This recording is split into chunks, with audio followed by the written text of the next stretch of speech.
Si vous détenez du Sol ou du Tao Bitcoin Sort, ben, cette vidéo va grandement vous intéresser parce que il y a beaucoup d'investisseurs qui font pas mal d'erreurs par rapport à leur gestion de position, le FOMO, etc. Mais voilà, je rappelle que je ne suis pas votre conseiller financier, faites toujours vos propres recherches avant d'investir. Cette vidéo a pour objectif de vous donner un maximum de clarté. Après, bien entendu, c'est vous qui prenez les décisions. Donc, avant de poursuivre, mettez un maximum de pouces bleus, abonnez-vous. N'hésitez pas à me rejoindre sur mon canal Telegram. Je vous mets le lien. Ok, on fait pas mal d'analyses, de podcasts ici. On parle de support. On parle énormément de choses voilà, dans les différents podcasts que vous pouvez voir ici, sur les différents pumps, différentes situations du marché. Donc, n'hésitez pas à me rejoindre dans le canal Telegram. C'est gratuit. Ok. Donc, on va regarder le marché. Ok, très important. Donc, le marché aujourd'hui baissier, on repasse dans le FIR. À un moment donné, on était dans le neutre. OK? Et là, on se rend compte que Bitcoin a du mal à tenir cette zone qui s'approche le plus de 65 000 avec un breakout qui pourrait nous amener vers une hausse du marché. Et là, on est plutôt dans la partie basse du range, on est autour des 62 830. Donc 62 000, c'est un support. S'il casse ce support, techniquement, on pourrait aller rechercher les 60 000 puis les 58 000. Et effectivement, ce qui nous intéressait, c'est qu'il aille chercher les 67 000 et les breakouts. Donc, il est allé à 67 000 deux fois, mais il va plus souvent chercher le support que la résistance. Donc, du coup, on a un marché qui est baissier, comme on peut le voir ici, avec un Bitcoin qui perd quasiment 1%, l'Ether 0,46% autour des 1800, 1900. On a le BNB à 606 dollars, qui tient quand même les 600 dollars avec une baisse de 0,70%. Le XRP, voilà, qui passe en dessous des 1 dollar. Pour la petite anecdote, le XRP a tenu au-dessus des 1 dollar plus de 635 jours. Donc, c'était pas mal.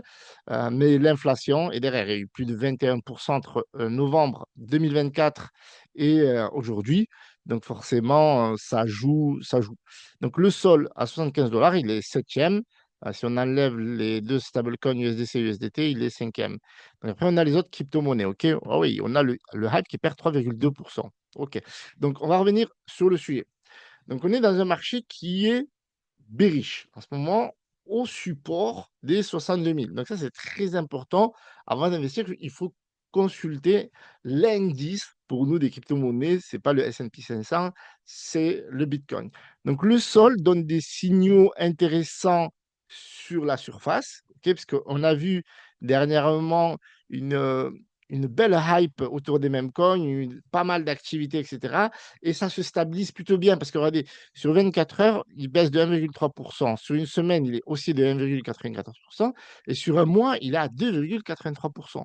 Donc, c'est stable. Sincèrement, 3% dans la crypto-monnaie, c'est rien du tout. Donc, c'est une crypto-monnaie qui se stabilise. On a une activité qui a été débordante ces dernières semaines, notamment sur les mêmes coins, un peu moins sur les projets de la blockchain. On a quand même du volume de plus de 1 milliard, une capitalisation de 43 milliards, avec voilà, une petite baisse du volume, pas grand-chose. Et pourtant, aujourd'hui, si je vous disais c'est le bon moment pour investir sur le sol, ça serait soit vous mentir, soit me tromper, d'accord? Et j'ai pas intérêt à vous mentir. Après, bien entendu, je peux me tromper. Et je pense que je ne me trompe pas, d'accord? Pourquoi?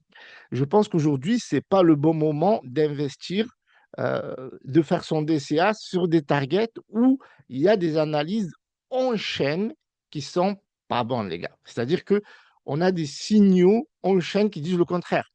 Quels sont ces signaux? C'est les gens, en fait. Qu'est-ce qu'ils font des sols? Est-ce qu'ils les gardent dans leur wallet pour acheter les mêmes coins? Est-ce que ils les transfèrent dans des portefeuilles solides, type Ledger ou autre? Parce que Coldcard, attention, avec le high qu'il y a eu, les plusieurs centaines de millions qui ont été évaporés dans la nature, je vous le déconseille. Ok. Donc, regardez ce qui se passe. Les flux nets des exchanges deviennent positifs. Ça veut dire quoi? Ça veut dire que les gens, ils envoient leur sol vers les exchanges centralisés. Vous avez acheté des mêmes coins sur PenFun, vous avez acheté des mêmes coins sur Radium, vous prenez ces sols, vous avez fait des bénéfices ou pas, vous les envoyez dans votre exchange. Pourquoi? Pour les convertir en USDC, USDT. Et pourquoi pas les convertir en dollars pour le côté US ou en euros pour le côté Europe. OK? Donc là, c'est ce qui se passe clairement. les détenteurs transfèrent du sol vers les exchanges pour les vendre. Le volume sur les DEX a chuté de 80% depuis avril et une perte de 74,57 $ pourrait entraîner une baisse de 10%. Donc, c'est la target qu'il faut surveiller, d'autant plus que le sol a corrigé et se retrouve à 75 $. Donc, il a quitté les 77, 78, etc. Donc là, il est dans une zone un petit peu sensible. Donc, si on regarde un peu le graphe sur l'année, on va voir qu'il est parti chercher à un moment donné les 56, les 62 $. Là, j'ai, je reprends les 56, que peut-être 56, non, 62 $. J'ai 62 $, j'ai 62 $. Hop, et peut-être, pourquoi là j'ai 36, ok, 66, 63, pardon. Ok, ok, donc ça c'est plutôt à voir. Alors ce qu'on va faire, on va quand même aller regarder de manière plus précise parce que c'est quand même très important, les amis. Moi, je ne prends pas ça à la légère et je pense que le sol reste une pépite, mais il ne faut pas l'acheter à un prix, entre guillemets, au-dessus de la valeur marché. Parce que là, techniquement, le sol, il est à un bon prix, d'accord? Quand on sait que le sol est parti chercher les, euh, les 294, 296 $, notamment lorsque Trump avait lancé son token, etc. Alors, regardez, moi, pour tout vous dire, voilà, que je l'analyse très souvent, regardez ce qu'on va faire. On va faire ça. Hop, on va supprimer tout ça. OK? Et on va se mettre là. Donc là, il est parti chercher les 59,75 $. Donc là, on est précis, autour des 60 $ même. 60 $. OK, parfait. Donc là, on a notre prix. Donc moi, je pense que, vous voyez ici, il y a certainement une zone de liquidité que les market makers ont intérêt à aller rechercher ici, dans cette zone-là. OK? Donc pour moi, là, si je voulais construire mon portefeuille de sol pour le long terme, pour le prochain bull run, je serais plus tenté d'investir autour des 60-65 $. D'accord? Pourquoi? Parce que on a une baisse de volume. Les gens, qu'est-ce qu'il faut? Mais attention, baisse de volume générale, 80%, c'est énorme par rapport à avril. Avril, où il y a eu beaucoup d'attractivité. Donc, il n'y a pas d'attractivité maintenant. Donc, il peut y avoir une capitulation du marché. On voit le Bitcoin à 62 000. Si le Bitcoin casse les 62 000, vous allez voir comment les altcoins ils vont saigner. Surtout s'il va chercher les 58. Donc, le sol pour aller chercher les 60-65 $. Donc là, on a cette zone. 60 à 65 $. Personnellement, c'est celle que je regarde. Donc maintenant, à vous, bien entendu, de faire vos propres recherches. Et les recherches, la vérité, elles sont là. Elles sont clairement là parce que les gens envoient leur sol dans les exchanges pour les vendre. OK? Et donc ça, c'est des analyses en chaîne. La demande en sol affaiblie. OK? Et clairement, on le voit ici. Clairement, tout est là. Et la DeFi aussi, la TVL aussi, elle a rechuté. C'est vrai qu'à un moment donné, ça avait passé les 5 milliards, comme on peut le voir. Et là, on est autour des 4,8 milliards. Donc la TVL, donc ça veut dire que les gens n'utilisent même pas la DeFi comme levier, parce qu'on peut utiliser la DeFi comme levier pour augmenter, pour augmenter nos rendements sur les sols. Et là, on a une TVL qui baisse. Donc trois facteurs que vous ne voyez pas. Parce que qu'est-ce qu'on voit dans le marché? On voit de la dynamique sur les pump funds, on voit des crypto-monnaies qui explosent sur des screeners, la hype notamment menée sur Ansem, Djibouti et compagnie. Kate, on a aussi les mêmes coins chaque qui explosent. Donc, on a une hype, une tendance. Les data en chaîne nous disent le contraire. Les data en chaîne nous disent que le volume a baissé par rapport à avril, même s'il n'y avait pas trop de mêmes coins au mois d'avril, de 80%, hein, attention, les flux vont vers les exchanges massivement pour être vendus, les sols. Et troisièmement, on a ceux qui rapportent de l'argent, qui sont intéressés par la DeFi, la TVL baisse. OK? Donc, on a trois quand même éléments très importants. Donc, le prix, conclusion, le prix à regarder, c'est plutôt 60-65 $ et pas 75-80. OK? Alors, ensuite, deuxième projet très important, BitTensor. On en parle souvent, on en parle de plus en plus, surtout depuis cette année 2026. D'ailleurs, moi, avant, j'en parlais pas trop, ok, même s'il y avait beaucoup de monde qui en parlait, donc je leur ai laissé le privilège. Ils ont arrêté d'en parler parce qu'ils aimaient bien la hype, la trend. Moi, j'aime bien quand c'est rouge, quand il y a des opportunités. Et pour moi, Tao, c'est une grosse pépite à 2,2 milliards market cap. C'est le Bitcoin de l'intelligence artificielle. Il y a 128 subnets au programme 256. Donc, beaucoup plus d'activités en fin d'année. Un ETF Grayscale en demande, en attente. Il va voir ce qui va être validé. Mais est-ce qu'il faut attendre qu'il soit validé? Donc, moi, le Tao, je le regarde avec un autre œil que le sol.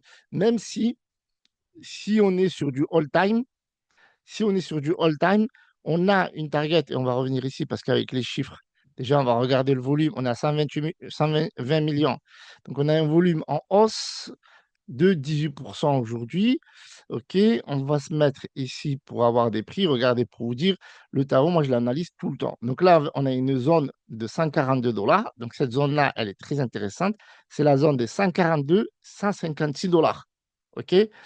Là, c'est une zone très intéressante, mais s'il n'y va pas, d'accord, s'il stagne à 197, 200 $, ça veut dire quoi? Ça veut dire qu'il y a des gens qui préparent le prochain mouvement. Le prochain mouvement est lié aux ETF, ok? Lié aux ETF, à Grayscale, Nvidia, etc. De plus, qu'on a des choses qui se développent, notamment la DeFi. Regardez ici, c'est un article qui date du 11 août, c'est assez récent. Donc, Bitansor, traiter ces TAO pour générer du rendement. Donc là, on a quelque chose de différent parce que, en fait, Solana, on a quand même un projet et un réseau qui est mature. Bitensor, on a un réseau qui est en croissance. Donc, il y a beaucoup de choses qui vont être implantées pendant le bear market, là où on arrive un petit peu à maturité pour Solana, où on a besoin d'un nouveau cycle. Alors, Tao donc, se construit. Manta Land lance le premier marché de prix sur Bitensor. Les détenteurs de Tao peuvent prêter à plus de 10% d'APY les holders d'Alpha Empreinte. Donc ça, c'est un peu le même principe que à AVE, mais ça, c'est sur la blockchain Bitensor. Donc voilà, donc là, on est sur une nouveauté, on est sur quelque chose qui va hyper, qui va leur permettre d'avoir des rendements grâce à leur Tao. Donc 10%, quand on regarde la performance, regardez ici, OK. Donc là, on est là. Et si on va chercher les 145, on est à 25% de risque.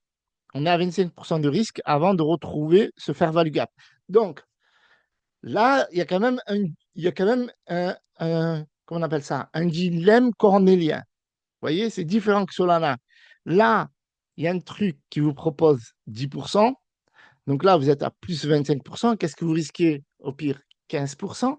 Si le marché repart euh, grâce aux ETF et à plein de choses qui arrivent, notamment les différents subnets et l'évolution du projet, eh bien, vous êtes toujours dans le bateau. Ça veut dire que là, techniquement, si vous êtes holder, vous n'avez même pas besoin de vendre.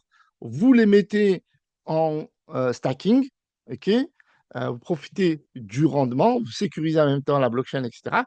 Bref, là, vous avez euh, Ventura Labs qui parle de 1000 subnets. What happens to Tao? Donc, vous voyez, on a une perspective qui est quand même différente. Ça veut dire que je peux patienter d'acheter, mais si je suis holder, je ne vends pas. Vous voyez? Alors que Sol, techniquement, j'achète du Sol pour trader les mêmes coins, mais mon portefeuille pour le prochain bull run, je préfère attendre les 60-65 $.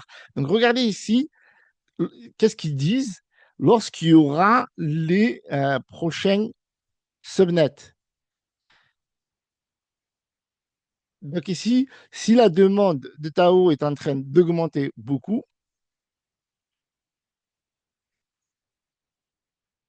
voilà, que les gens voient que c'est une compagnie à succès, etc.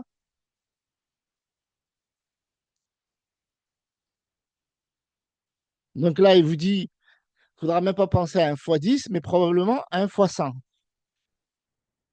Peut-être même un x500.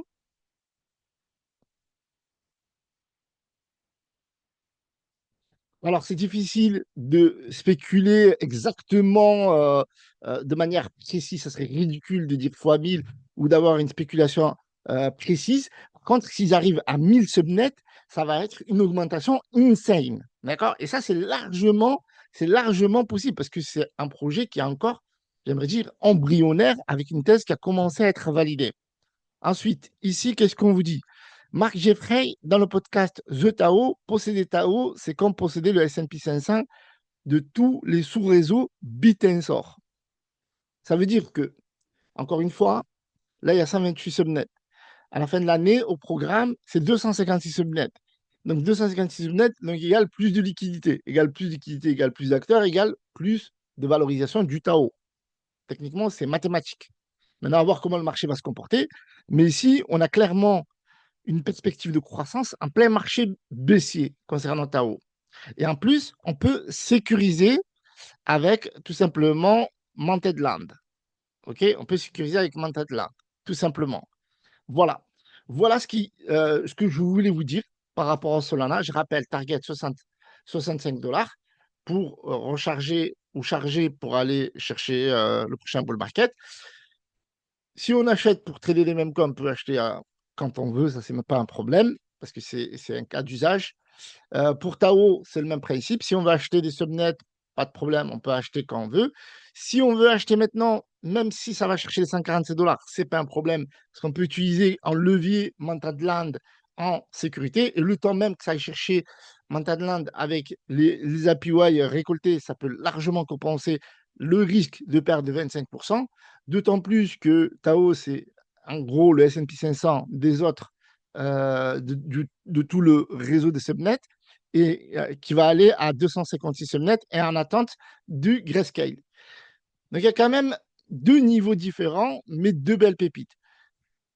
Dites-moi dans les commentaires laquelle vous préférez, Solana, Tao, si vous préférez les deux, si vous accumulez, etc. Je serai ravi d'échanger avec vous. Et n'oubliez pas de me rejoindre sur le canal Telegram. Je vous mets le lien dans la description. Merci à tous. C'était Hiroshi Crypto. N'oubliez pas le pouce bleu et abonnez-vous, les gars.